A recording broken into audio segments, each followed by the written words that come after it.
Okay, Cedric, what's going on with the mug here? Oh, we got a new mug.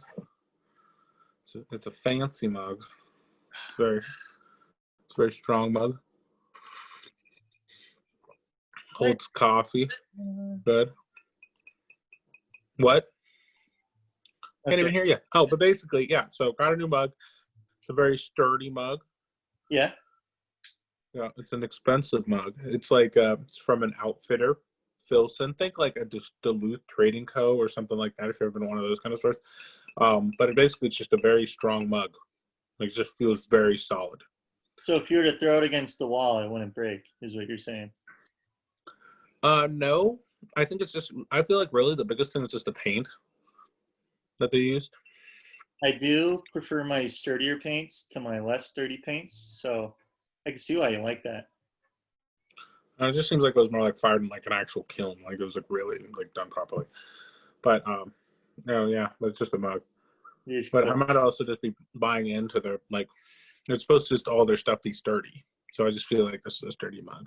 It might be part of it, but you know, Cool mug. It's a cool mug. We're gonna go off on a riff here, dude. Let's introduce this. We're talking about chapters 8 and 9 of Steel and Fire by Stephen Kotler, Jamie Wheal. These were the last two chapters, aside from a little author's note in the end. And it talked about chapter 8 was called Burning Down. It's some of the negatives to this flow state stuff, some of how it's taken advantage of by certain people like the military, the government, no. and marketing, big corporations. So that's, a nice warm thought is that the corporations and the government both use it to take advantage of us. That's pretty cool. And then two, hedonic engineering, which is just talking about, some of the issues of the S.T.E.R method, the selflessness, timelessness, effortlessness, and richness, the four aspects of flow. And then it also kind of talks about how you can use it proactively and for a good cause. You put on a calendar, et cetera, et cetera. So anyway, we'll get into that. Cedric, how you doing, man? It's a cool shirt. Thank you. It's a coffee burp. There you go. It's a wine shirt day. Yeah. Yeah, Hawaiian shirt day. Yeah, just had to mix it up. I have my robe on actually. Just hanging out. Because I was getting a little warm because I turned the heat on. The issue with living in a place where it's actually cold is you come back to your apartment and it's like 30 degrees. Cedric, where is it actually cold? For all our million viewers watching this, they don't know where you're from. We haven't talked about where we're from. You tell them where you're from. I'm not going to because I like my being anonymous. What do I need to tell them where I'm from? Well, because you already talked about being cold. Now they don't know. Now they're curious. I know I'm curious. Seattle, Washington. Oh boy. No, oh I'm boy. not from there, but I hear some stories up there, Cedric. yeah, it is funny though because I guess it is. Yeah, Seattle's 206, but yeah, no, not from there, but that's where the mug's from. Very fancy mug. Okay, well, we'll keep it up in the air. We'll keep people guessing. You ready, Cedric? You ready to get into these chapters? I live close to a ranch dressing factory. I'll take that as a yes. So, chapter 8, we're talking about burning down. And what he was saying, as I kind of preluded, was that every time he started with this, he said, every time ecstasy comes up, or, what do you call it, Cedric? Revolution of like ecstasy, when people start finding again and using it, that's the word, revolution. He said it's always misused and there's always upheaval. He said every time it seems to happen, that's what happens. He didn't quote this, but I'm thinking, of examples. Well, yeah. You look at Socrates, right? He probably didn't use his flow stuff, or maybe he did. I don't know. I wasn't alive then. But you think about it, he came up with this, eye-opening, world-changing type of philosophy. And what do they do to him? They killed him. Yeah. Right. Well, there's that. There's all those cases of like people really you know, and I mean, part of it's also the way you frame it, but yeah, there's definitely all those cases. But I almost think about like the opposite. I feel like at some points he was talking about people eat a lot and more like those kind of excesses. And like I almost just think about it like that because when you think, let's all talking about this flow state and trying to get into different headspace, but let's think about it. Someone who's morbidly obese is searching that for that same thing, but their indulgence is food. Their indulgence is that double, triple cheeseburger, the whole thing. Like that's what gets them in their flow state. And it's such a short-term Whoa. high, Is it? whatever. Like you can Oh make yeah, all your yeah, argument. yeah, yeah, Yeah, but I'm trying to draw a parallel to it. yeah. But like, you know, maybe it's just a short-term high, whatever. It's just like only in the moment. Yeah, but they're trying to still accomplish all those same like STER method things, but just through a cheeseburger. And obviously it's a negative outlet. That's one of the things I kind of wrote down from the like kind of deeper in the chapter when I was talking about the skiing lady and how she like on like art and that sort of thing. I was like, that's what I was thinking about. It's like almost like how there's a positive or can be almost negative outlet, and then you can almost find a positive one, and kind of drawing a parallel between that weight gain and that.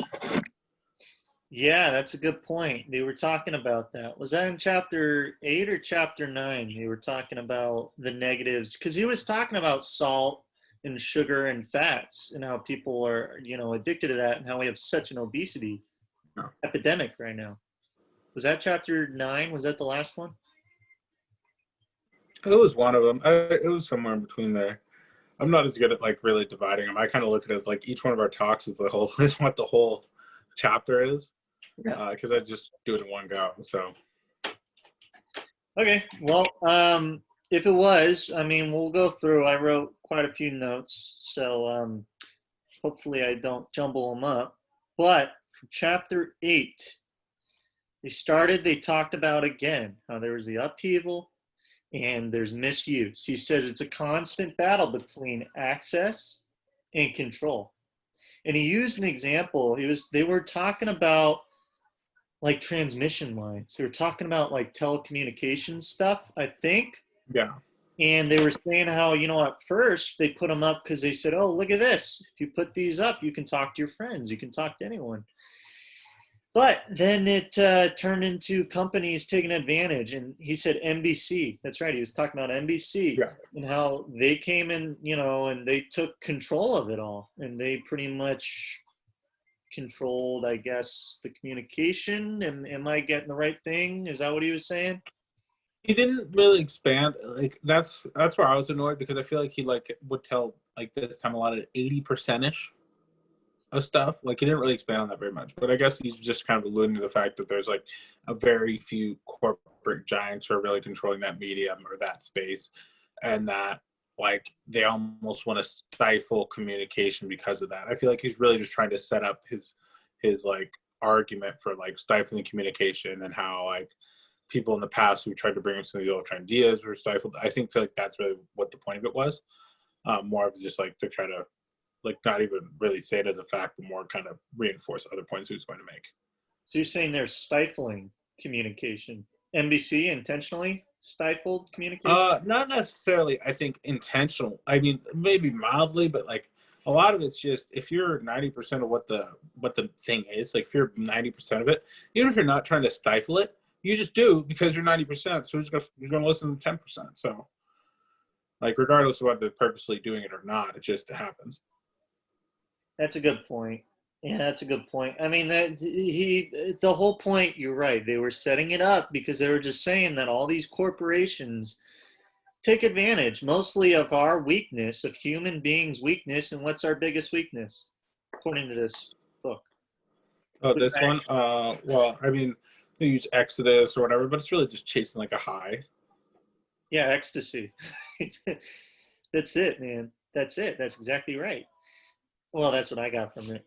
I mean, that's pretty much it. Everyone, there's the dopamine, the release of all the chemicals in the brain. And a big thing they were talking about, he said before 2000, we were an informational economy. So I guess, stocks were traded on information. People were just about getting information, and that's what you paid money for, et cetera, et cetera. He said after the dot-com era, we became an emotional economy. And he said that, you go to a Starbucks now and you pay $4 for a cup of coffee that costs like 50 cents. But what are you paying that $4 really for? You're not paying it for the coffee, you're paying it for the atmosphere. You feel comfy and warm, and it's a nice, inviting place. The people working behind the counter are nice, and everyone goes there, so you're fitting in, and it's very tribalistic, et cetera, et cetera. You fit in. And that is what he was saying our economy's kind of turned into now. He said people buy stuff that probably shouldn't be worth what people are selling it for, what these companies are selling it for. What are Yeah. they really selling? You're selling people happiness and comfort. And what are your thoughts on that? Well, I mean, I think it's like, I don't know if that's really good, but I mean, it's just monetizing experience. In the past, like, it was less experiential. Like, there was less experience. It seemed like it was more about like doing your day to day. It wasn't about having all these little experiences throughout the day, because now people are worried about a customer's experience. Like, that's an idea. Like, whether it's an auto body shop, whether it's a hardware store, department store, whatever, they're caring about the customer's experience when they walk in the door and what that looks like. And that comes through all parts. So I don't know if I necessarily agree or disagree with it. But I would probably almost see on the fact that makes it better. Like, yeah, I mean, I don't think it's bad that Starbucks can charge you $5 for a cup of coffee. I mean, because to people, that's a good price. Like, to a lot of people, they look at that as being great, because then they don't have to, like, there are people out there who feel like buying a coffee maker, buying coffee, buying creamer, buying sugar is way more than just buying a cup of coffee every day. Well, it is more. You got to pay more for all that extra stuff, don't you? But yeah, it's upfront cost. But if you're spending $5 a day on coffee, you're spending over $1,000 a year annually. Good thing I don't drink coffee. Just my chamomile and Yeah. Benedict, which was a bad combination the last time we talked. I don't know. You So I drink my coffee at home. were, you were Coffee at home. 200 cups of coffee. People don't know about this. There's a famous 20-cent iced coffee, but the true hot coffee for 5 cents, 5-cent hot coffee. You just literally, it's 200 cups for like $6. Great. Put some water in it. Put in the coffee maker. A little bit of salt. That's secret. A little bit of salt. So let's get back to what you were saying. So you're saying they're focused on the customer's experience. What is it about the experience? I mean, what would make them want to focus on because that? you're trying to add intangible value. That's it. Because if things were perfectly, I mean, I just almost take it back to like an economic standpoint. I mean, if things are perfectly equal, people will make rational decisions. So, and all this marketing and all these things we're doing, we're trying to have people make irrational decisions. Because you make a rational decision, you would look at like the features that actually matter and all those things, and then just weigh those, and then you just go with the cheapest option. But nowadays, it's really about the intangible. A cup of coffee is a cup of coffee. Starbucks coffee is not necessarily any better than another cup of coffee, but it's the feeling, it's the brand, it's all this other stuff that adds value that is intangible, and that's what they spend money on. And that's what like that's what we were talking about earlier about just this in general. It's like branding is so important, because branding is what adds value. If you just have a brand, it cannot be a profitable business, but it's worth something because of the brand. That's right. They were talking about brands. They were talking about how Lamborghini. I can't remember who he said studied it. We must be really good at analyzing these books, because most of the time we say, I can't remember this guy's name. I can't remember this guy. We remember the important things, and that's what matters. The overarching. We'll just have to sit there for like literally like we just have to read it like twice. And sit and like read it once through, and then sit there the next time, and every 2 seconds to stop. Hey, you know what? We're doing audiobooks. That's tough. To retain this information, listening to an audiobook, driving to work, that's tough. But hey, we analyze it. I write all my notes. It's definitely when I should be working, but I do it when I'm home. But yeah, what was I saying? So you're multitasking. They were saying that someone had done a study, and they found that in the brain, whatever part of the brain lights up for religious experiences, also lit up and also had a similar function to when you see brands, when you see branding. And he said, that's not necessarily saying that a brand is insinuating a religious experience. It's not like someone going to a shopping mall is a religious experience, but they were saying that it was very similar. In I don't know. You go ahead. I'll give my thoughts. What are your thoughts on them saying that? Well, I feel like really, like they say religion, really what they're saying is a sense of community, because that's what brands are supposed to be doing. Because the reason why you're getting these feelings of religion is because you associate yourself with those people. You feel close to them because of your assumed similarities because of the religion. If you see someone with a little cross on their chest or whatever, you're like, all right, I know a little bit about them. I kind of trust them. They're part of my group. The same thing is true with effective branding, like extremely effective branding. You can see someone wearing a jacket, some clothes, cutting their hair a certain way, doing whatever, and then it just causes these feelings, and you just, oh, I understand that person. Oh, they get what I do. Oh, they're in the same kind of whatever that I'm in. And if done right, I feel like when I hear that, I more think of just like that sense of community. Because a good brand is supposed to create a community. If you kind of see some of these people on YouTube and some of these different brands always have our community, our thing, the squad, this, they're trying to create this community around the garment or the product. So what is it about the community that's so strong? Because people want to be a part of something. But why? Why does someone want to be a part of something? I think we're I don't know, like we're partially just like communal creatures. I think there's some of that. I think there's a great feeling of just feeling like you're bigger than yourself. And then also it's like, there's something about being able to attach yourself to someone else's goal, like accomplishments. When you say football, there's people that just, they don't have a good job. They don't have a good, like, whatever, but their escape is football. And they are tied to their team. They are diehard. Every touchdown is their touchdown. Every sack's their sack. Everything. And for them, that's the most important thing. And that's really just a big driver. Damn it, where was I going with this?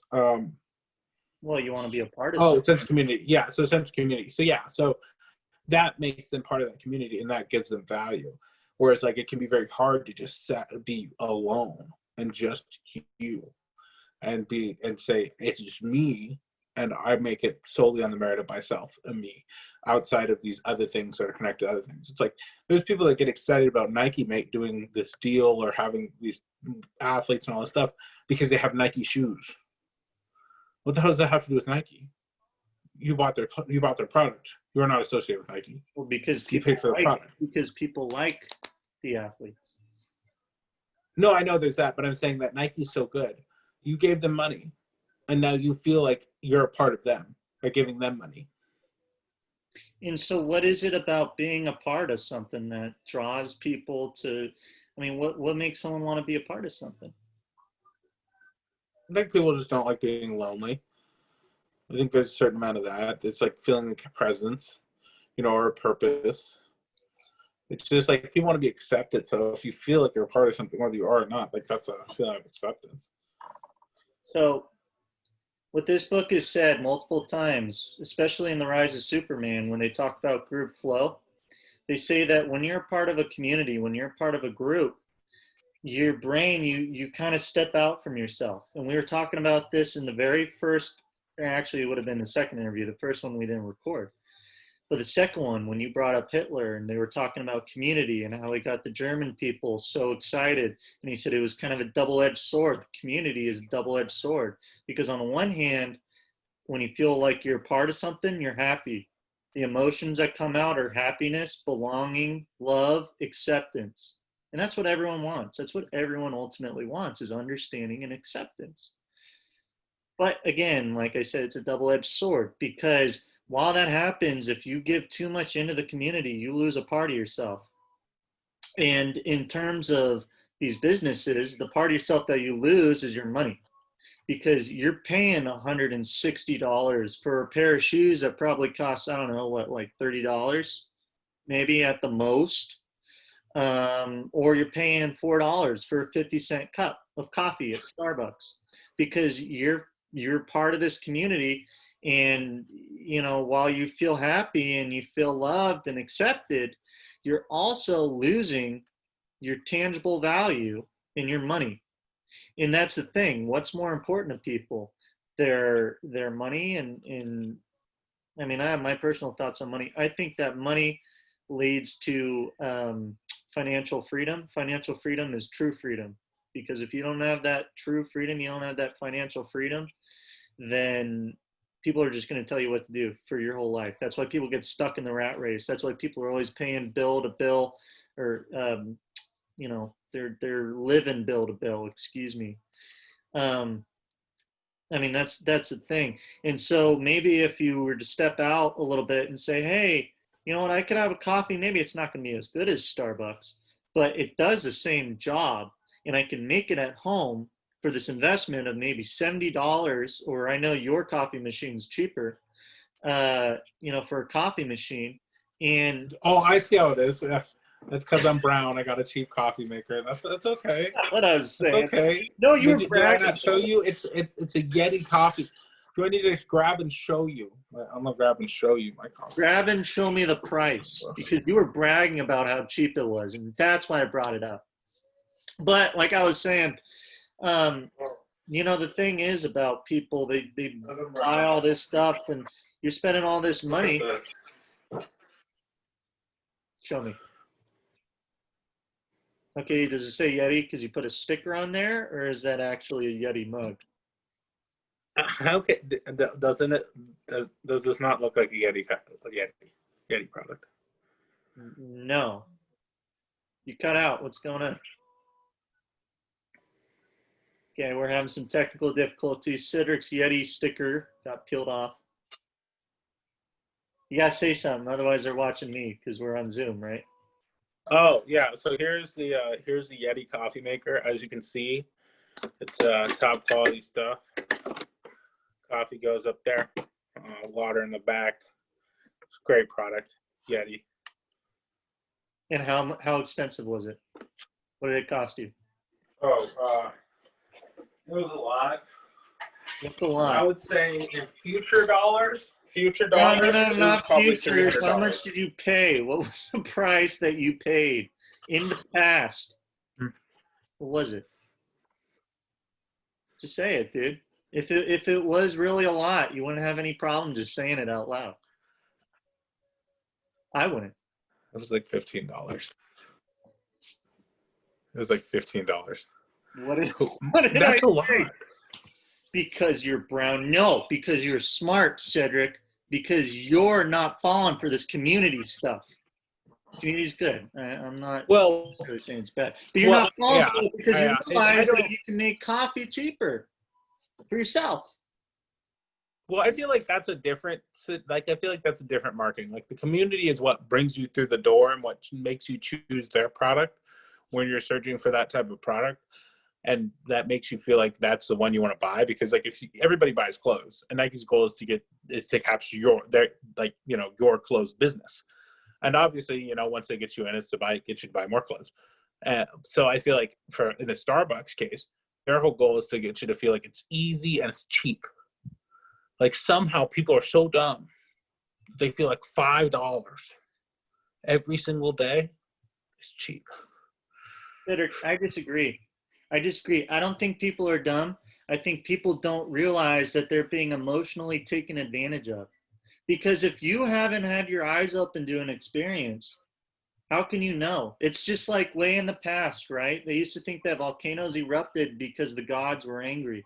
It wasn't until we studied seismology, and I can't give you the specifics because I don't know, but it wasn't until we came to the modern age of science that we know, no, really the reason why volcanoes erupt is because there's the movement in the plates, and there's an explosion of the molten magma, which has gone through the rock cycle, et cetera, et cetera.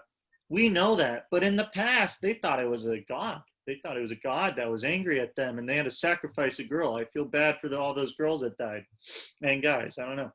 But, I mean, that's the thing, man. So for all these people in Starbucks who are paying all this money, they don't realize that they're being taken advantage of emotionally. That's what these guys were saying. They were saying we're not an Oh informational. yeah. They called it transformational. We're in a transformational economy, not emotional. Transformational economy, but it's based on emotion, and that's what they were saying because they're selling things to people based on emotion because all these people, everyone's stuck thinking, hey, you know what? Logically, this is how I think. I'm 100% in control of everything, but that's not the case. It's really, people think Yeah. 90% of the time you're in control of yourself, you're normal, you're making your own decisions. 10% of the time you act crazy. You might be drunk, you say something you didn't mean, et cetera, et cetera. Yep. But that's not the case. Really, it's 10% you're in control, probably even less. 90% your emotions are driving your decisions. Precognitive biases, which is another great book, which is too long. We're going to read your book next, The Outliers. I'd like that. We could talk about that. But that's the thing, because if people don't know, if people are in that situation where they think it's a volcano god, how are they going to know to not spend the money on the coffee? If no one's told them, how are they going to know? Yeah. No, I mean, it's definitely true. Like, I think information, that's one of the key things, even with books and stuff, and just trying to expand your mind outside of like reality TV, is it's just understanding what's possible. Because if in your head you don't think that there's anything else possible than drinking Starbucks every single day and doing all these options, then there is nothing possible outside of that. But if you understand that, like, literally just not buying Starbucks every single day and just putting that money in your 401k, you'll have hundreds of thousands of dollars. And all you did was not waste money on stupid Starbucks that you like drank half of, which, oh, the worst. So you don't even finish the Starbucks. You having some flashbacks that Heather ever bought some Starbucks and thrown them out, or what's the story here? Oh, she's 100% doing that. But well, I do when I like travel for work and stuff. I 100% get Starbucks. I always eat Starbucks because then I'm like a real true rich man. Like $5 coffee and like a tiny, like almost like, it's not like bad, but it's not necessarily that good breakfast. It's like not filling. Well, Cedric, be like me, man. I don't even drink coffee. It took a while, man, to get off of it. It's like a drug. It's weird. It's like they talked about in their book in one of the chapters. I'm gonna have to look it up, but they mentioned cigarettes, alcohol, and coffee. And they're saying, yeah, Yeah. the government says that MDMA and all this stuff is illegal, but hey, look at this, alcohol, nicotine and coffee are illegal. And they said nicotine and alcohol are like two dangerous drugs. Anyway, no, that's going down a different path. Yeah, dude, you get off the coffee, you just drink water. And nicotine is the worst one too because it's like the least fun. What? Huh? Let's say that Oh, again. I was saying like nicotine's the worst. I was saying nicotine's almost the worst one too, because really there's no like, I mean, not much, if any, of a high associated with it. There's a very mild high associated with it, quote unquote high, with nicotine. It's like not even really. Well, Maybe like the first time you do it, like you're like, ooh. But after that, it's just like,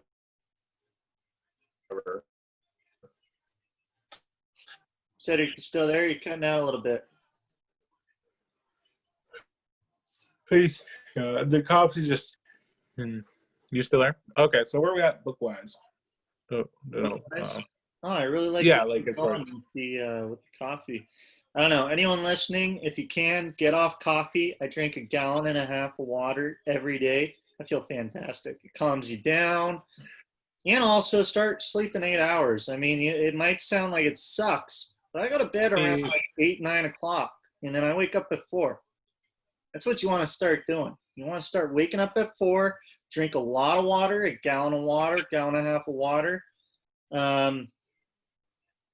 Don't drink coffee because it's bad, man. The after effects are bad. You feel great. You feel great at first. You're like, oh, see, this no one's going to do this because your pitch was just only drink water. Coffee's bad. Alcohol is bad. You need to get 8 hours of sleep. Go to bed at 8:30 and wake up at 4 in the morning. No one's gonna be like, oh wow, that sounds like a blast. Most people think it's crazy. There's Look, people that everyone think that thinks it's crazy. 7 in the morning. Tough. Oh, It's tough. think of all the people That's that wake the up at thing. 7. If being successful were easy, Cedric, everyone would be successful. But if something's tough, if it's tough to wake up at 4 in the morning, so you get those extra hours to, take care of your personal effects, you drink all that water, unless you're living in a third world country or, Flint, Michigan, I'm sorry, it's going to be tough. I mean, there's a reason, man. There's a reason why not everyone's successful. So you put in that work, you do all that harder stuff. I don't know. See what happens. See if you have more energy. See if you're more motivated. Not everyone's the same, but you can try it out. So the book. Oh, no, everybody's different. I guess we're different too because I'm more on like you know how they say it's 6 to 8 hours? You should be leaning on 6. Like, No, I do my, well, you know what? I'll sleep when I'm dead. I can, no, look, listen. I can do 6. But my optimal performance, because I kind of study myself, perform all that well if I get like, less than 6-7 hours. 7 hours is probably the minimum. 6.5, 7 hours. I mean, I can do 6. It's going to be tough getting through work. You got to understand, man. I'm sitting there talking to all these customers all the time, and they're all mad about not getting their, projects done on time, which I'm not in control of, unfortunately. But I mean, here's the deal, man. It's like you got to be tip top shape. I like how it's like, You want to deal with these people yelling at you all the time.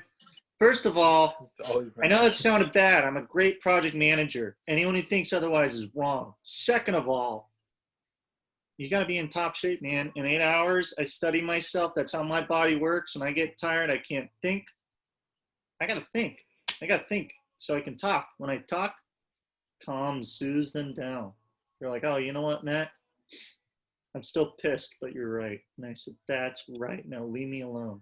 Yeah, I guess everybody's different. Like, I had a good day at work, but I kind of spent like an hour and a half decorating my desk for Christmas. Must be tough. Must be a tough job, Cedric. Oh, I mean, well, yeah, there was that, but I did sell an account today. It was my first time, like, just walking in to a random place and selling it, and I was like, fuck yeah. They do Canadian import cars, which is kind of interesting, but besides the point, on work. And also, hopefully, I win the contest because you need $200 if you have the most kick-ass desk.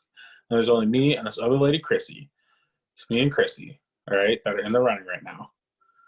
People are saying that Chrissy's is better than mine. I don't think it is. I went to a dollar store and bought some more stuff.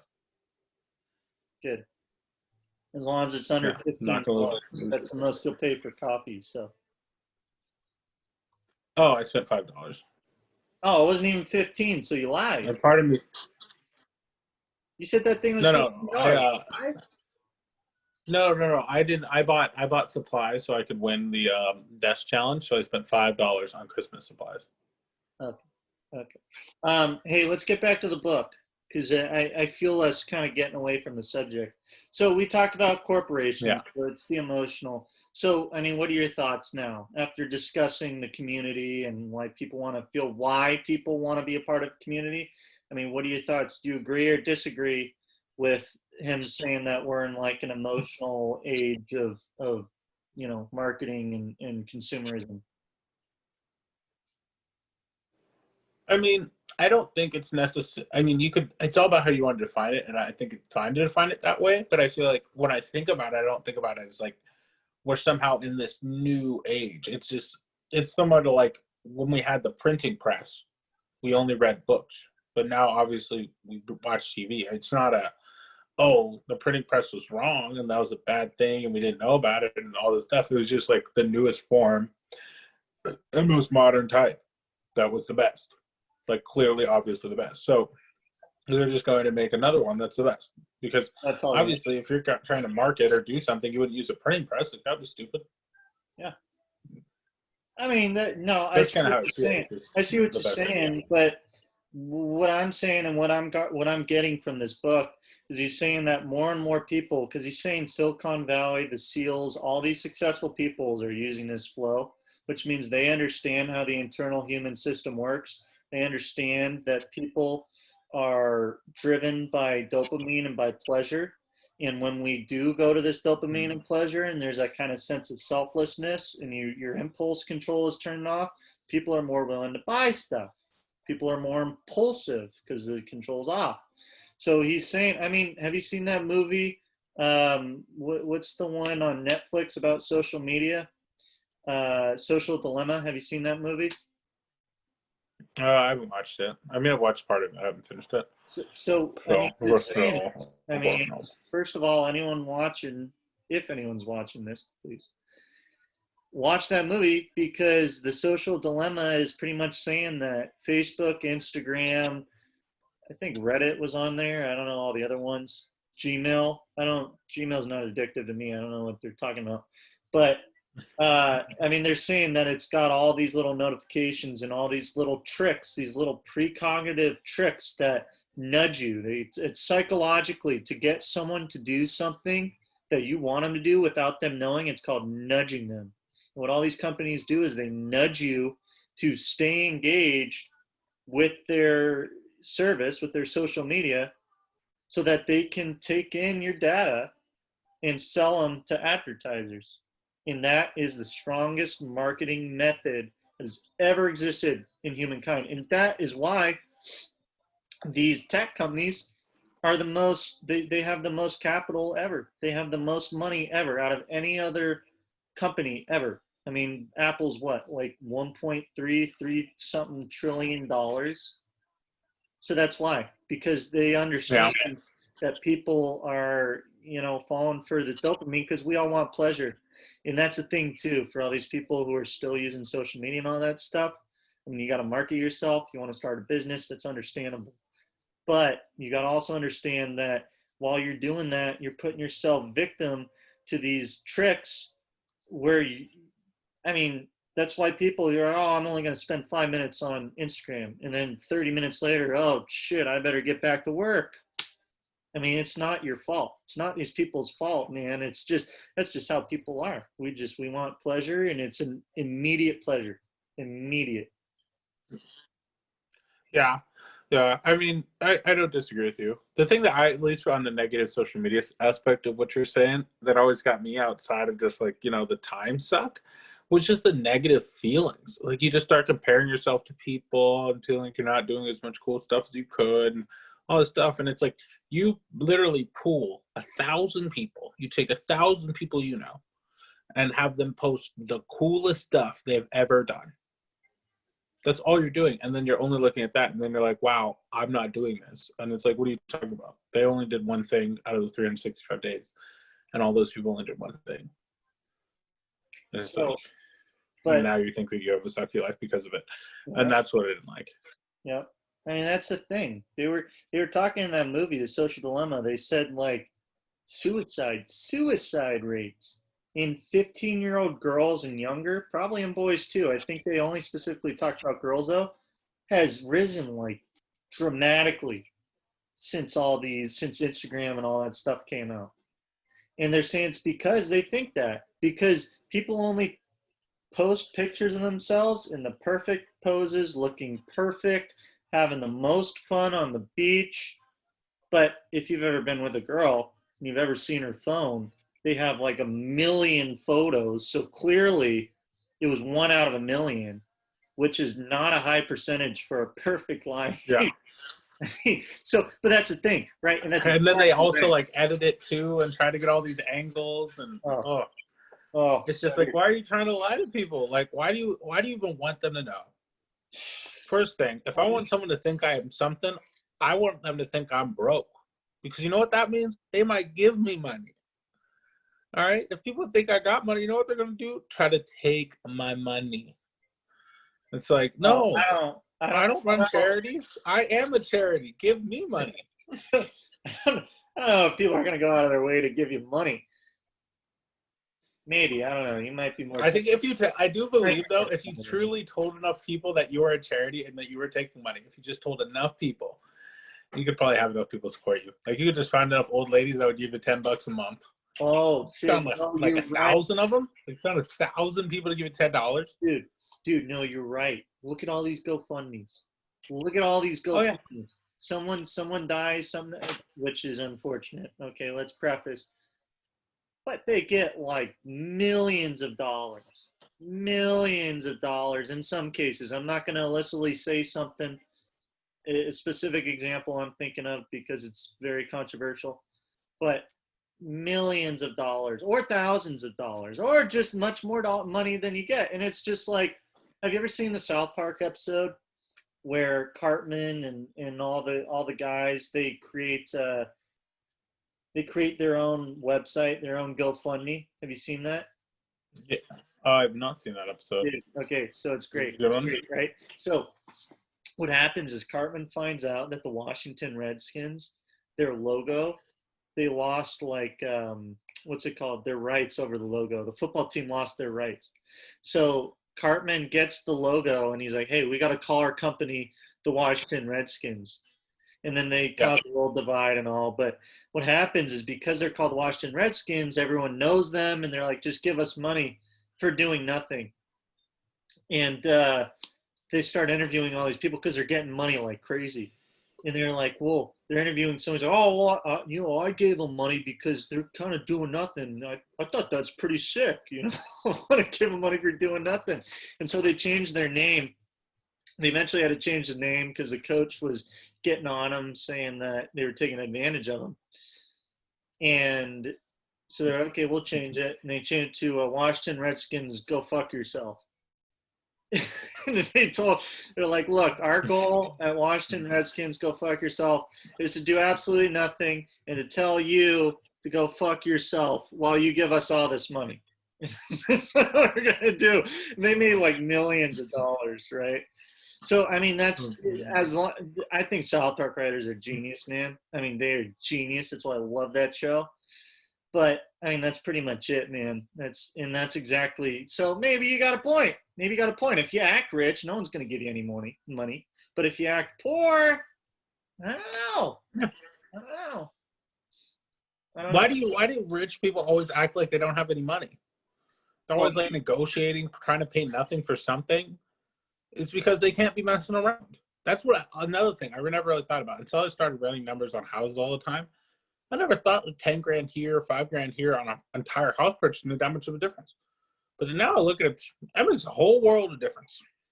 Whether it makes sense or doesn't. Not only be like, I mean, obviously it depends on your timeline and plenty of other things, but certain metrics, it makes a world of difference. So it's like, you always got to be cheap. You can't be messing around spending money. Oh, something that I heard someone say that was a really good idea. He was like, what rich people do is they make everything a business. They learn how to ride a bike. They now have a biking business where they somehow do something involved riding bikes because it's somehow a business. They like get into makeup. Now they have a makeup business. Like, well, ultimately, that's in a way that's kind of what they were talking about in this chapter too, because they're saying you learn to do one thing and you're like, oh, I can capitalize on it. And you capitalize on it, but in order to stay the alpha, which in this case is the company that stays afloat in business, you need to control as much as possible. You can't have competitors taking away your money because you want the money, because if they take away your money, you could go out of business. So it's like a dog eat dog world. But again, it's the access versus control, because too much of it turns into too much control. There's too much control, you're screwed. So that's a corporations. Let's talk about the military. Do you remember what they were talking about in terms of the military and in the government?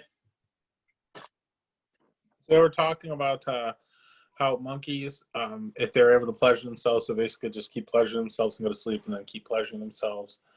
And then they talked about a donkey and how they did the same thing with a donkey, but then, it had like a nuke strapped to its back, and then they moved on. A nuke? I don't know if it was actually a nuke or something, but I feel like they were saying it had some sort of weapon. Whatever. They didn't really define it. So they pretty much said that if you're more addicted to the pleasure stuff, than a bomb on your back. How's the doctor gonna know if it's a bomb? Well, no, it wasn't that. It was like basically they're trying to train the animal to just walk straight without anybody leading it or guiding it. So if it deviated from a straight path, it would get punished. But if it didn't, then it would get rewarded. Is all it was saying. Oh, I well, like the Barney. Remember when they were talking about Barney? the Barney song. They said someone was stuck with a Barney Yeah. song for like 4 hours. What was the point of But that? just imagine sitting there and they're just like, because there'll only probably be like 2 or 3 seconds of the song, and just keep cycling and cycling, and they probably put it at like a really sucky decibel, so you're just like, oh my god.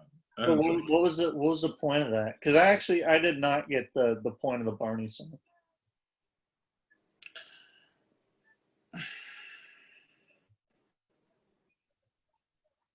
See, this is why people are going to come to watch our stuff because we know what's going on.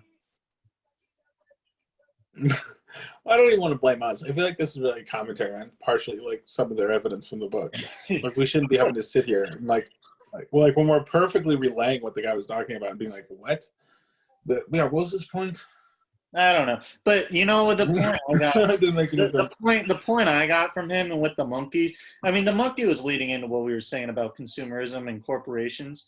The monkey Yeah, decided it would rather pleasure itself than perform its normal daily tasks. And they were talking about. They kind of talked about that a little bit when they were talking about why animals do drugs.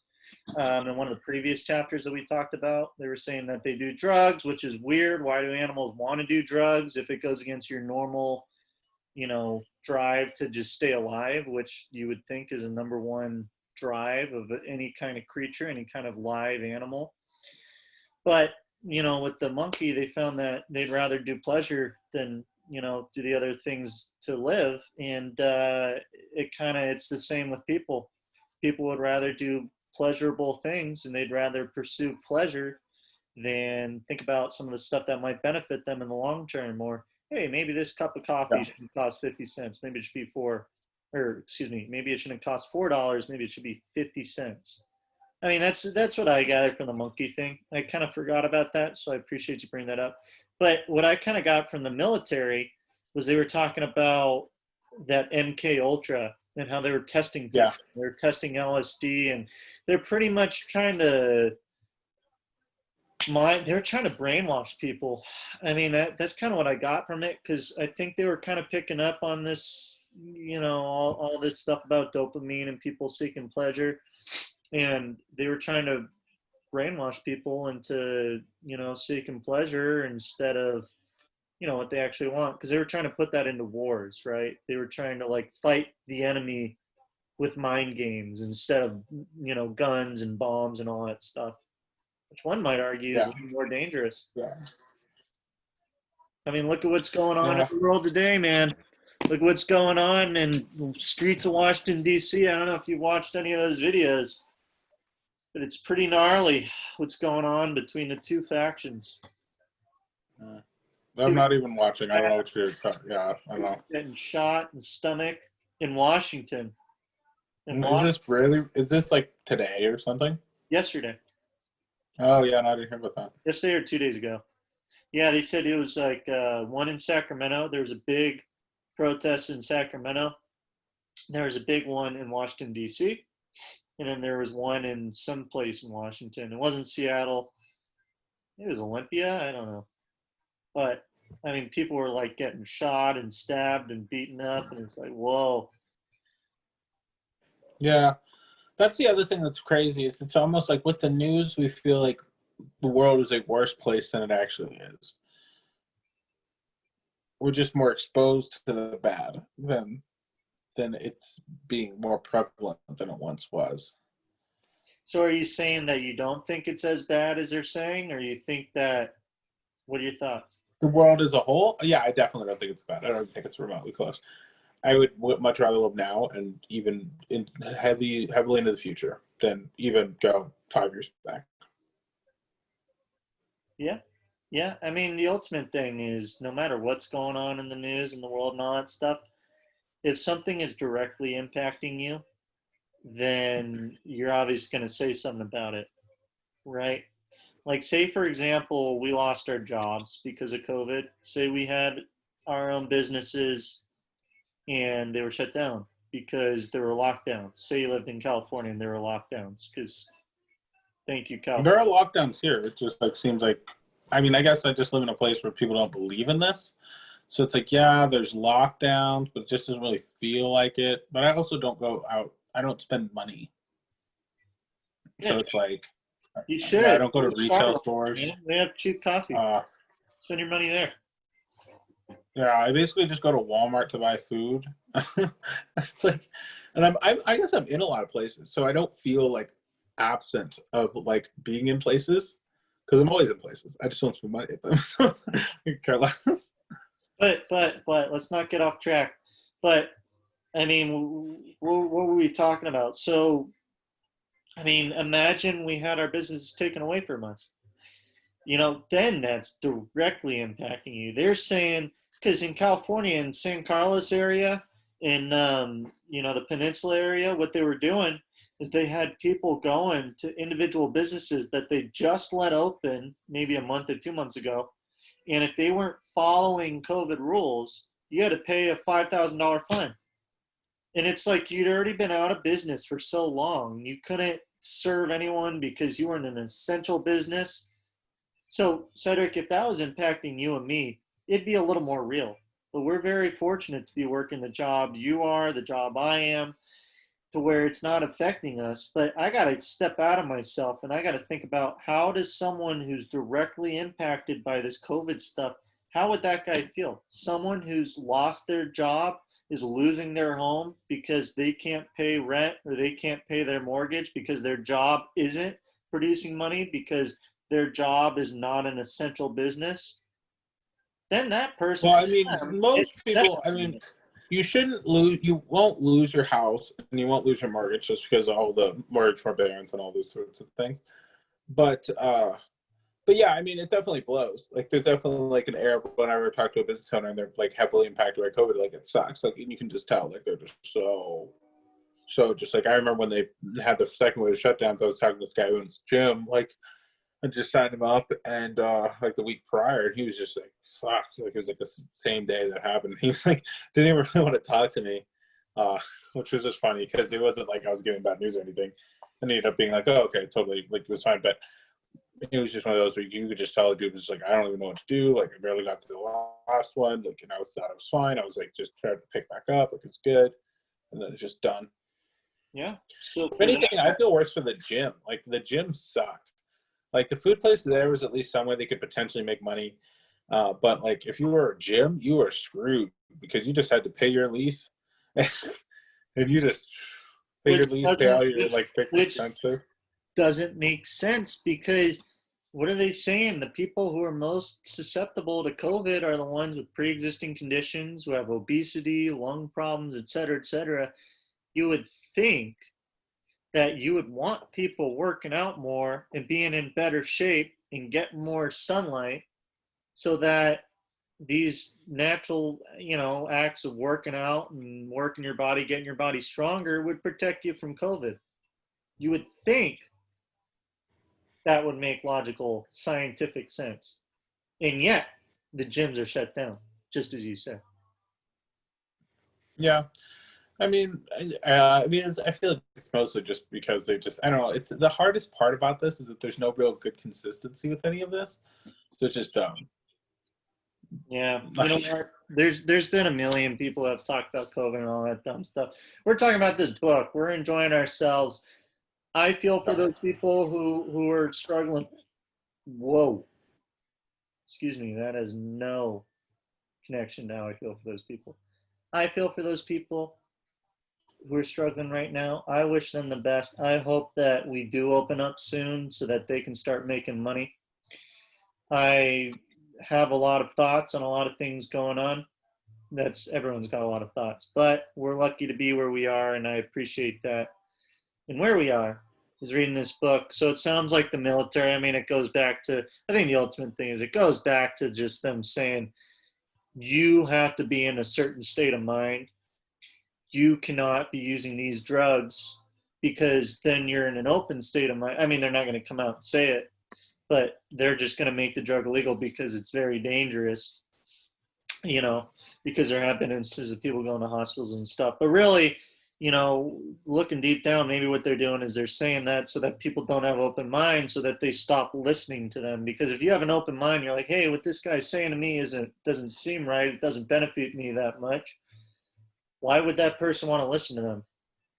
If they saw that, hey, this volcano actually erupts because of tectonic plates, why is that person now going to keep, I mean, is that person still going to sacrifice the girl to the volcano god? See what I mean? Yeah, I mean, it's all about this like creating a desire. That's when whenever I think of just choice making. It's like people want to make that choice. Which choice? Oh, just like to sacrifice or to do whatever. Like it's whether they just want to or they see the value in it. But I think I'm just latching on to one of your points. But continue. Okay. Yeah, but that's I mean that's pretty much it with chapters 8. Chapter 9 started talking about the hedonic engineering. That was taught. Yeah, I thought that was real interesting. I mean, I guess it was all good, but like that was some. I like that. The part, I guess, I like when he went through all the selflessness, timeliness. I feel like that could almost be its own excerpt. Like I thought it was just a good way of summing some of that stuff up. The biggest thing that really resonated with me was the Bill Gates quote where he's like, "People often overestimate what they can accomplish in a year, but underestimate what they can accomplish in 10." I Yeah. thought that was a very good quote because you think about it, it's like people want to like say in a company, like in the standard corporate ladder deal, they think like, man, like I could move up to this position by next year. It's like, no, fuck, you can't. You definitely can't. But in 10 years, you can move like 3 or 4 positions. That's very feasible. You know, if you're really good, it's like then you move a couple positions over 10 years. But it's like maybe that first one might take you 3.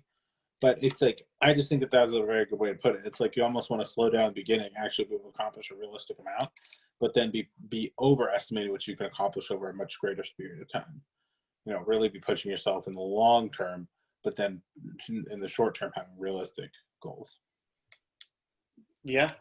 That's the thing, because people they think long term. They think, oh, I'm going to be so rich, and then they see all the steps that they need to take to accomplish it, like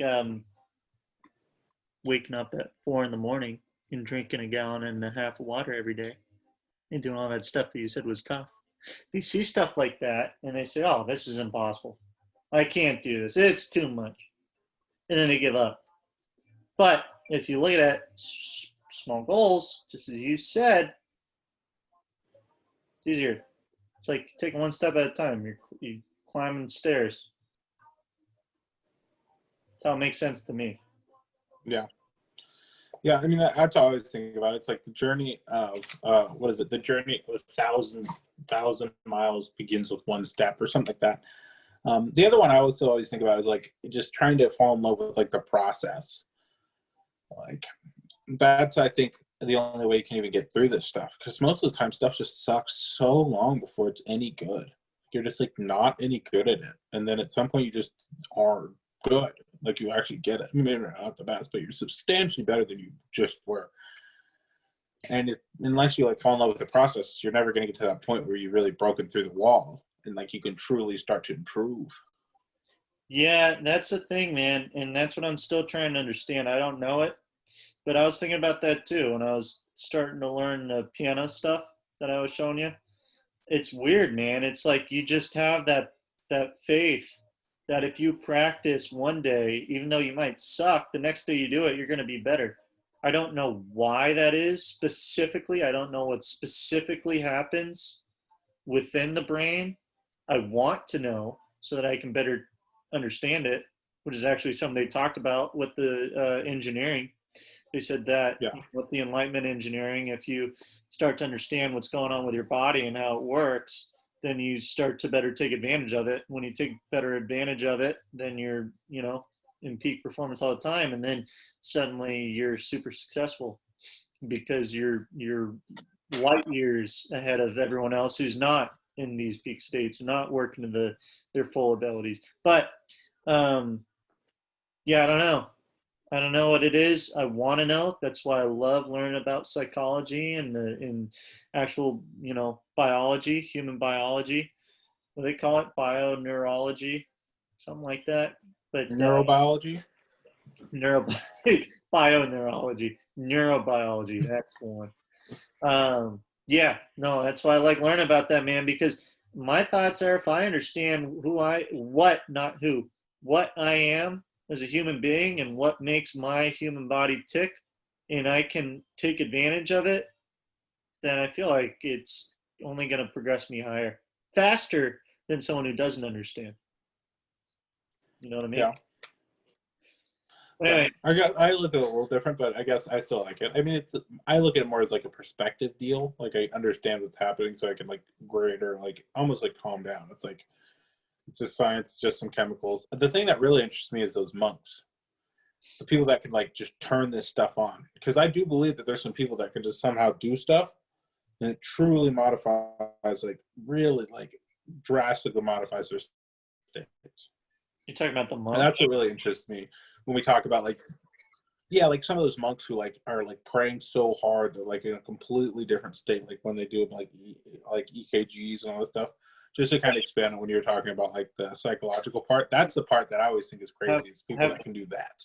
have you ever meditated? Yeah, but it's like, I mean, I'm saying like whatever states they're getting into where it's like No, no, no, no, as no, no. drastic You as people skipped make over it out that. to be. You skipped over that. Have you ever meditated? Yeah, And so when you meditate, how long are you doing it? I mean, what's going on when you're doing it? I mean, it just like depends. It's not like part of my normal day. Like like I feel like you're mostly interrogating right now, but Well, I am because I'm saying because you can meditate, and when it happens, you kind of it's weird. It's like you do it for long enough. It's like you kind of focus and you kind of center yourself. I'm not saying that focus. I'm not. So I guess I'm not disagreeing with that. Like I mean, every day it's like I'm maybe not doing it. They always recommend like more like 10, 15 minutes, maybe more doing like 5. But I Uh, always do sit there, deep breath, like close my eyes, just like nothing. And I do that like pretty often, almost every day. But what I'm saying is those people that have like meditated for 20 years and can like turn off shit oh yeah, I like see. in their body, That's pretty incredible. like Good job, that dude. level. That's what I'm talking. Yeah, no, no, yeah, That's a that's what lot I'm of saying. Like time. when I was talking about the cognitive, I'm like, that's next level stuff. Like I'm like, what are you thinking that you can do that? Like imagine the level of control. I Like think about can, it. It's like I you can literally are imagine. using their body as a tool. I can imagine How? level control. I can imagine level control. I think just as we've discussed multiple times, to calm down a war, to calm down an argument, you got to understand the other person. I think it's the same thing with your body. To calm down your body, to calm down your mind, to control it, you gotta understand it. And to understand it, you really, really gotta focus on it. And that's what they're saying. I think they said it Yeah. took those monks like 30 years to come up with that. But they said if you do this flow stuff, you cut it in half. Oh yeah. I'm not necessarily disagreeing with them, or at least like reaching some extreme state or extreme peace or whatever, however you want to look at it. Uh, I just think the monk thing is just really crazy, but it's also like any skilled person at their craft. Like when you really truly like, say, even watch someone skateboard or all those things, like it's so effortless. Like it's a perfect amount of force. That's what makes a professional. It's like they're never putting in more or less force they need to do what they're doing, and they have so much control over what they're doing. The same thing is true for even these monks. Like they're not putting in so much pressure to like meditate that they don't reach a state and all that stuff, but it's just so crazy that you can become a professional with your body. Like you're so one with it, and you've been there so much. If you're so familiar with every single individual organ and piece that you can control them outside of themselves.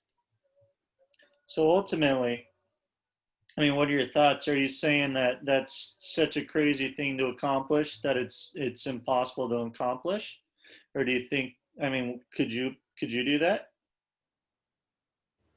I think I could do that, but like I don't think I necessarily want to go through the perils that it would like required to do something like that. But it's more about like just what's possible. Yeah, like that's more what I think. It's like, well, if you can do that, you can do a whole lot of other things. Dude, my thing is, I mean, why not? Why not want to go through that? You brought up Bill Gates. You brought up what Bill Gates said. You said that people under, Well, yeah, but that's not my effort. Like that's not like dude, I'm that is not. effort. That's well, that's just not where I want to put my effort. Like I think that's a crazy thing. Like I think it would be interesting to like hear someone talk about it, but that's not ever something that I necessarily want to do, or it doesn't interest me enough where I would want to spend the time to do it. I think it's just more crazy. Like I think that humans are possible, which is weird because you'd think that because our body, it wouldn't be that crazy to just be able to control your body, but it really is to control your body at that next level. Because you can kind of do what your mind doing, but it's like that level of control above that, which is really why it's kind of interesting. Because it's really like, I guess when they talk about like a while back, they talk about like the master switch or whatever. It's like that's really what they're talking about. I feel like it's just trying to be able to truly control yourself. So it's like you can just do it. Like it's just like you're releasing chemicals and you just do it. Like turn it off. Yeah. Yeah, man. You mean, but I think the way to get there is through a lot of trial and error, a lot of practice, and a lot of consistency. Yeah, you got to plug the holes. Plug the holes. So I would hope there's no holes to plug. I would hope that ship's staying You afloat. don't remember the colander when he was talking about the colander? No, tell me. What was he saying? Oh, you don't remember colander? So he was talking about a colander. It was when he was referencing like he kept using accidents. Basically, just when people were feeling a bunch of good stuff. So he's saying feeling good stuff is like a colander and water. So there's a bunch of holes in the colander, you know. So if there's a volume of water greater than the like amount of water flowing out, it'll Yeah. fill up with water and it will feel like a cup, and will feel full like a cup. But if that excess or that good stuff slows down and it's less than the actual like amount of holes or water that's on the fluid, it won't fill up at all. It'll fill up your colander. And some people will just turn the water up and keep going for that, exodus, and they're just really wasting it, like just wasting all this water, and they're never collecting anything. Or you could plug the little holes and then you're collecting it. But it takes time to do that, and you're not wasting. But That's right. He did say that. Full disclosure, I totally heard that part and skipped over it. I don't think I analyzed that at all. I just remember him talking about a cup, and I was like, yeah, whatever. This isn't going to be important. Cedric's not going to bring it up. And then he brought it the up. metaphor, I'm a big metaphor guy And then he brought it up. because I Metaphors feel are like cool, man. I thought it was a good metaphor, that a lot of people could relate to. Yeah. No, it's good. No. That was a good one. I'm happy you did. It's a good point. Another one I heard, which is really tough to follow. I mean, it's like really freaking tough. But there's a book called Zen and the Martial Arts. And the writer, Mhm. he went around, he studied under Bruce Lee, he studied under a bunch of different martial arts masters. And one of them told him, he said, the guy was, he was starting, or he had done some martial arts in the past. Or maybe this was Bruce Lee actually who did it. And he was doing like martial arts, and Bruce Lee was like, hey, take this cup. And the guy said, okay. And he started filling the cup up with water. And it kept filling, then it was overflowing, and it kept overflowing. And he's like, the master was just sitting there calm, keep pouring, and the guy's like, hey, what are you doing? Stop, it's full. He's like, so you see what's going on here? He said, you can't fill this cup up anymore because it's full. And he said, so any other water, any new water is flowing out. He said, so the only way to have water in here is if you have an empty cup, right? So he said, you got to be kind of similar. He said, with a person, when you're trying to talk and learn something new, he said, a lot of people go into situations where they have, their perceived notions of things, and they feel like they're confident. But if you go into a situation like an empty cup where, you don't know anything and you're just absorbing the information, you're going to come out with more information than if you have your preconceived notions. No, definitely. Yeah, you're taking stuff in. I would 100% agree with that.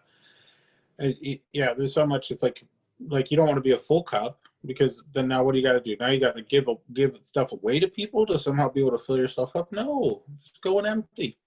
Go and be in an empty cup. Then people will fill your ass up. You're spending no liquid, and you get to walk away with a full ass cup. See, you got to be the mooch. You got to be the information mooch. And I do think maybe we should read this. What's the Dale Carnegie book? Winning Friends or whatever, that one. How to Win Friends. How to Win Friends and Acquaintances or something. It's supposed to be like a classic, but I mean, I've read excerpts of the book before, and there's just a lot of principles. Like it's so crazy how much someone will like you if you just kind of center a couple questions around them. Like you can literally just say like, hey, like, what gets you excited? And they'll just tell you, or like, oh, what are you really into? Oh, wow, that's so awesome. Tell me more about that. Oh, what? So what you're saying is X, Y, Z. We told me that good stuff. And it's like, then you go, oh, wow, that's so cool. How long? Oh, wow. How long have you been doing that? And then blah, blah. Then you ask them a question about where they're from. I mean, oh, where are you from? I'm from here. Dude, that's so freaking cool. I've never been there. Tell me a little bit more about it. Like, literally, you just do that fucking equation. Oh, my God. That sounds like my buddy Hunter Abel. That's what he does, man. He goes up to girls. He's a, hey, what's going on? Oh, dude. Oh, that's so cool. Oh, that is so cool. But hey, you know what? It works. It works for him. It 100% works. It's just all people just want to be excited. People love excitement. People love feeling like they're cool, and people love talking about themselves. There's some people that don't, but like you can pretty much always lean on that. Just assume they do, because most do. Everyone loves. And even the ones that don't kind of do still. That's true. Everyone loves talking about themselves. Yeah. Exactly right. Well, let's finish up this book, and then we can brainstorm different books off air. So, hedonic engineering, I think the 5 most important things were, it was talking about some of the downfalls of the S.T.E.R method. It said selflessness. The downfall of that is that people actually become a little bit too much selfish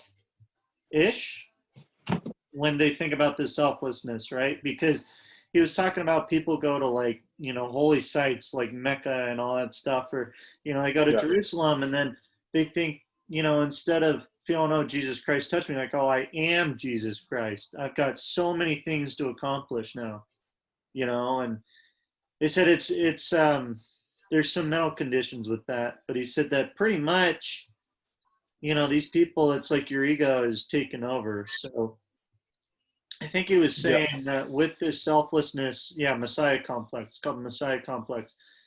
Rather than deciding you feel like Jesus Christ, you say you are Jesus Christ in that situation, which is a temporary madness that's brought upon by these. Well, which I also feel like is drifting away from the selflessness. So if you would have just been remaining selfless, you would have been like, oh, like I am Jesus Christ. Probably wouldn't have gone through your head, because you're just so like, wow, I really need to share this great wisdom that I have with people, and not, oh, I'm Jesus Christ, because it's 2 totally different thoughts. Like, so yeah, that's the thing. But what I think he's saying is, that when you're doing it too much, when you're too selfless, and you don't account for the ego at all, and it's weird, man. It's. I don't disagree weird. Though. There are some selfless people that are really low-key just selfish, and they just don't realize it. They're just so selfless. Yeah, it's like lying to yourself.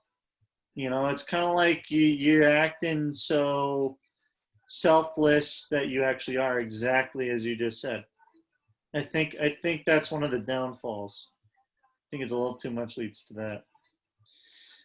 Let's see here. People with more dopamine in their systems. Oh, this is funny because I started falling for this. So one thing, I don't know if I told you, I might have told one of my roommates. So I watch now. It's fun, right? But I'll watch conspiracy theory stuff and all that stuff, and it's fun to watch. And I said to someone, I was like, you know what? You're an Alex Jones guy, Infowars. Are you turning the frogs guy? Alex Jones, I've only seen him twice. He's an interesting guy to listen to because he's all over the place. Okay, but you mean tack on 2 zeros to the end of that twice? I know you're a fan. You don't have to lie to me. I've watched him 2 times. Once on Joe Rogan, once on Timcast IRL, and I watched him briefly on Timcast. I think they deleted the episode. He said something about something, but no. So I was telling someone because I'm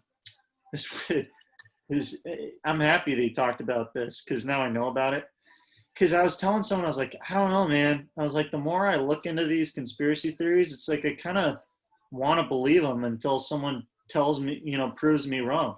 And I'm like, it's Yeah. a little more believable, these conspiracy theories. And then he said in his chapter, he's like, he's like, the problem is the selflessness and you're connecting so many dots. He said that people who are too selfless and experiencing it too much and connecting too much start to believe conspiracy theories because they're starting to make connections where there are none. Oh, my music's gone. Okay, I guess that's a sign we should be finishing up soon. But yeah, and I was like, oh boy, I guess I got to rein it back a little bit. Yeah. Okay, then there's timelessness, where it's like it's not about now necessarily. He was saying that the people in Burning Man, I guess they tell you don't make any life-altering decisions until a month after Burning Man, so you can kind of gather your wits. Because I guess when people are too in the now and they feel like these mystical experiences in the now, probably mostly because people aren't normally living in the now, they make rash decisions that feel right at the time that probably are detrimental to them in the future that they haven't had full time to think about. So Yeah, I agree. The one thing that this book has kind of inspired me a little bit is I need to go on like a journey or something. Like they just haven't gone on like where I went somewhere and like, almost like we ever went on a road trip, like that style of thing where it's like you're kind of going, it's not necessarily that easy. Like it's still fun, you're still out doing stuff, but it's not like I'm just gonna sit here and chill on a beach kind of experience. Yeah. Like a camping or a big hike or something like that, where it's like more of a journey over a couple of days. I haven't done one of those in a minute. You want to find something, man. Find yourself. Challenge yourself. It's what the body wants, right? It wants to be challenged. The mind wants to be challenged. The body wants to be challenged. Yeah. Which is crazy because people want the least amount of work possible and the least amount of resistance. And I think that's what leads to a lot of issues, especially in LA. A lot of these, kids growing up under parents who gave them everything and they, feel like they deserve everything. And so they want the easiest thing and all that stuff. Just imagine if your parents just gave you $1 million, just $1 million. Like you could just like, you could get like, just 1 million. Only one. I wouldn't say no. First of all, I would not say no to that. Second of all, yeah, you could accomplish a lot. Oh yeah, just a cool million. Like shit. I would like it'd be so hard too because I would be almost tempted to just not do anything. Yeah. Because like I could just live a whatever life and it just be like still like if I just lived here, if I lived here, I could live a pretty decently comfortable life off of like income from $1 million worth of assets. Yeah. Never bought a business or whatever. Like I would live comfortably. I mean, where you live, it would be kind of like whatever. But I mean, you could easily probably get about 100 grand, close to $100,000 off that. People, depending on how you leverage it and everything. People wipe their mouths with $1 million after they finish their meals in a Bay Area. That's what happens out here. It's very sad. So number 3, effortlessness.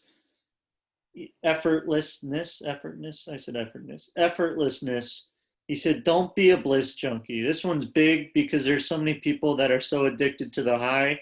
And they say, and this is what we were actually just talking about. Some people say life should always be easy. And when they get in this flow state and things are easy for them, then they say, well, everything should be easy. And if it's not easy, I'm just not going to do it. And I'm just not going to put forth the effort towards it. And he's saying that's stopping people from accomplishing great things. And he's saying, so, for all these people who are, kind of in those stages where they're feeling the bliss and all that stuff, it's like you got to make sure there's that pleasure pain balance. You need the pleasure pain. You need both in order to progress. If it's too easy, you're not going to progress anywhere because there's no reason. You don't fix something that's not broken. It's too painful. You got to slowly work up to it. and maybe even don't attempt it, but you got to be in balance, right? Yeah. So there's that. Risk reward. Um, richness, the last richness. And this one is pretty big. They're saying don't dive too deep, right? Don't get too into it. And they were citing those those people who are the free divers.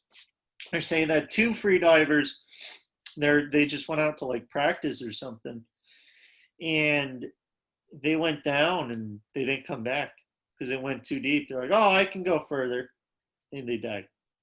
And they died. So the point of that story is that, people who like get into this flow state and they do it too quickly, they don't prepare themselves, or they do it and they go too far into it, they get lost because then you're beyond the pale.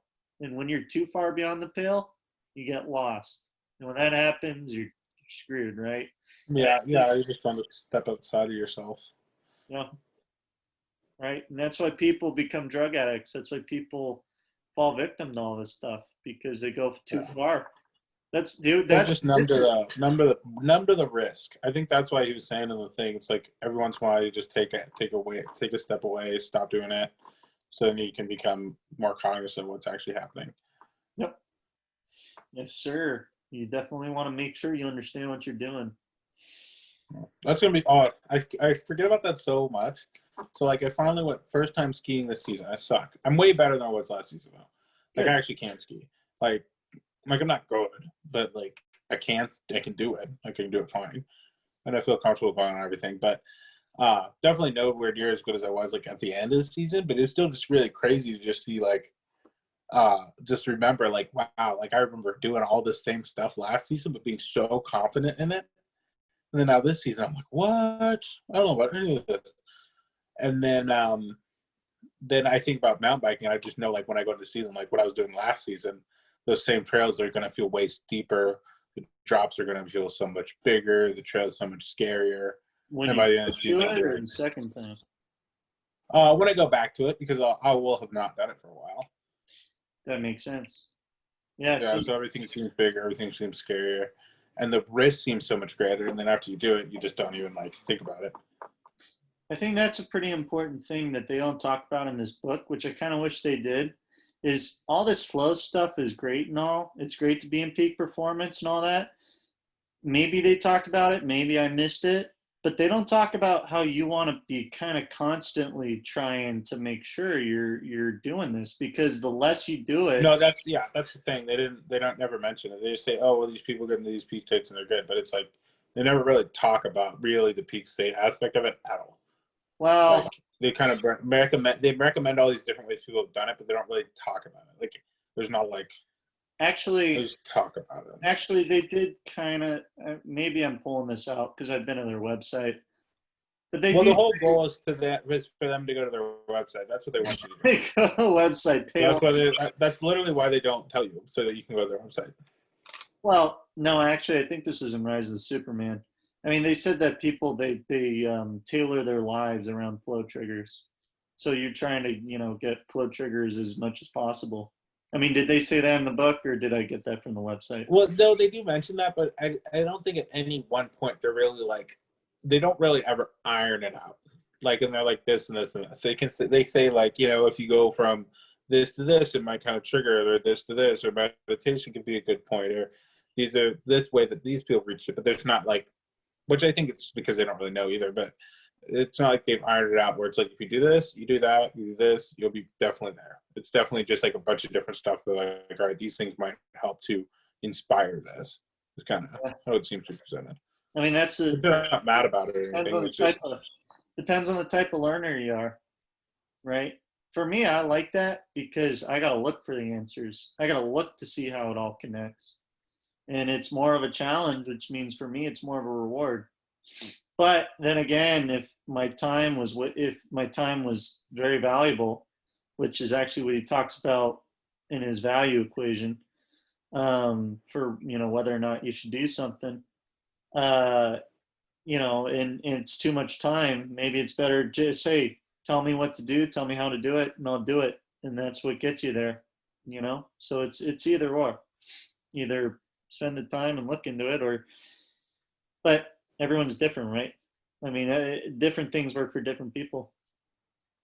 Well, I think it's just more like his goals are to develop his other, like, avenues. That's really what the books are about. The books are about developing his own like courses and other things. So I think that's why he's kind of like not giving me quite everything. He's still talking about it, still mentioning it, but then he's like, all right, but if you go to my course and this, then you can get more about how to get into this flow state, because that's what he all he really talks about. Because it's just both the books are really trying to just amp up how alternate states are important and can reach have you reach these things.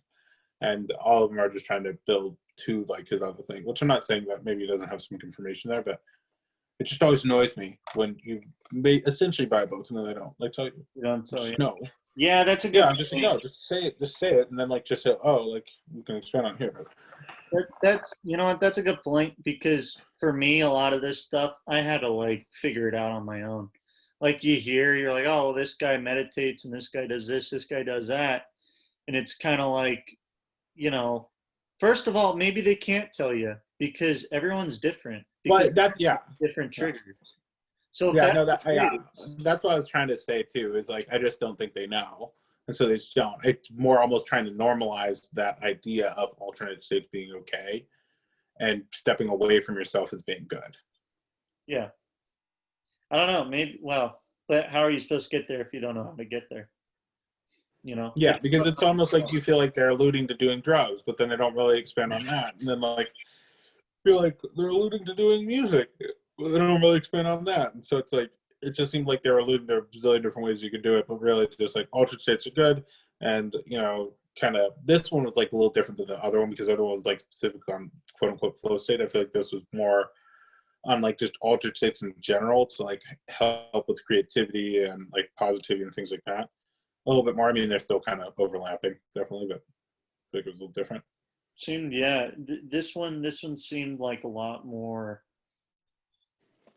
tying together different thoughts, right? It seemed like a lot more of, it's not just action sports, action adventure sports athletes and sports that get people into these states. Actually, people get into these states using these float pods. People get into it using drugs. People get into it going to raves, listening to audio, being part of communities. These are the different ways that people have gotten there.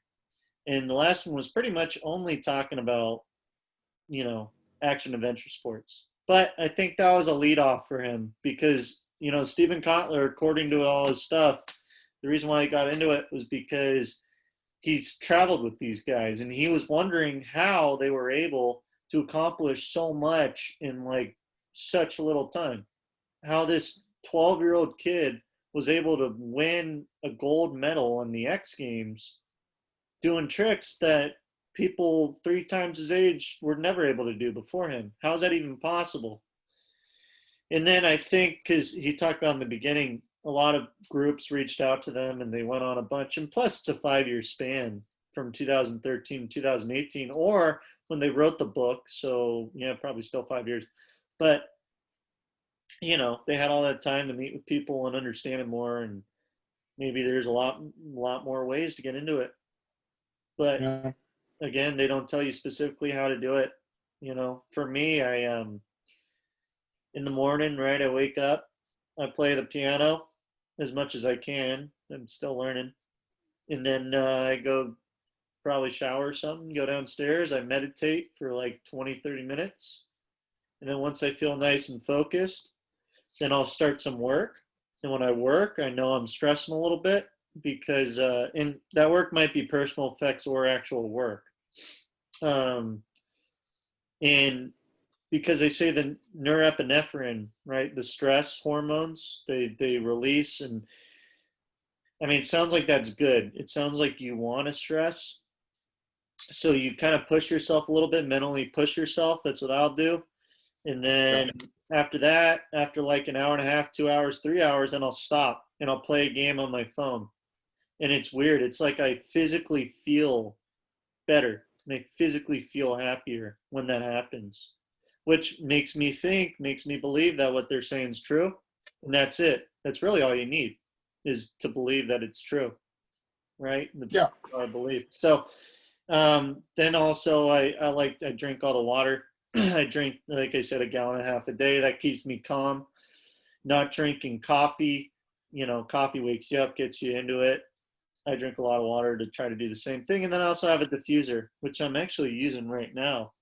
And I shoot off like lavender and mint and all that stuff. So just keeping me calm. So that's what does it for me, at least in initial stages. I'm just gonna keep building off of it. I'm always gonna Yeah. keep building off of it because, I mean, people, human beings are learning creatures, right? All animals are learning Yeah. creatures. No, definitely. Definitely. What are your thoughts? But I would, Do you think? I mean, I guess for me on like kind of what you were talking about with like what gets you to like chill out, I'm more of the opposite. Like I might like sit there and like, for like maybe 10 minutes and like, or like lay in bed for like 5 minutes, like maybe sit up and just kind of just like take a couple deep breaths for a few minutes. But like other than that, I like it to be balls to the wall. Like I like putting on some music and just fucking going, like trying to do everything in like a certain like every movement perfect, everything in the right order. Like I'm hitting this while I'm grabbing Yeah, this. yeah, yeah. That's why I like doing it. I'm just running the whole day as long as I can like that. So, so, so that's okay. That's sweet. So you're exactly right, man. They don't talk about it in the books. Unfortunately, you have to go to the site. I went to their site. I did this test thing, and it was like test your flow personality, right? It's flow persona, and so there were four of them, right? There was one which was like the raver, the person who goes to raves and music festivals, and they like being in groups and they like being part of community and all that stuff. Yeah. And they're pretty much warning those guys not to lose themselves, you know. And then there was the flow junkie, I think is what they, or the flow goer, and that's a person who like tries to kind of base their life off of flow, and they meditate a lot and all that stuff. And that's the one that I fit in because I like to sit there and I like to meditate. I like to stay calm. It's kind of like the way I survive in my work is staying calm. Otherwise, too many emotions lead to dissatisfied customers and projects that don't go forth and lots of issues. So I have to. The third one was the action adventure sports, and that's what it sounds like you were. I'm gonna have to look it up. Maybe actually, I'll probably send you the PDF if you want to read it. Yeah. It was a download. I forget what that one said, but yeah, I would definitely, if you're into it, read that one because it was kind of saying some of the different things that you can do. I mean, that makes sense, So maybe it's got to be different than the way I get into it. Yeah, no, I mean, I'll definitely give it a go, especially since we spent so much time reading this dude's books anyways. It's like, it'll take 20 minutes to do this stupid thing. I'll just do it. But it's just nice when he wants me to go to his website. It's just like on principle. I'm like, I want you to do more. Yeah, they only talk yeah, about it in both their books. Oh, go to my website, do this. Yeah. yeah.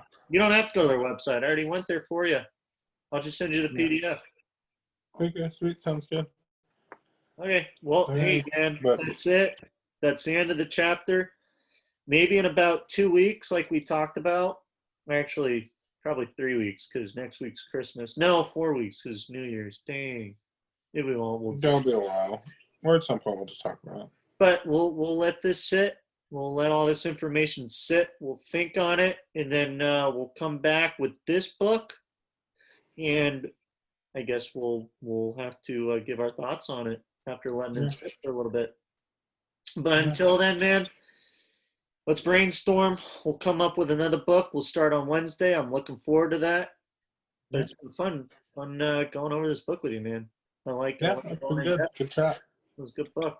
All right, dude. Well, we're gonna call it right here, and there we go.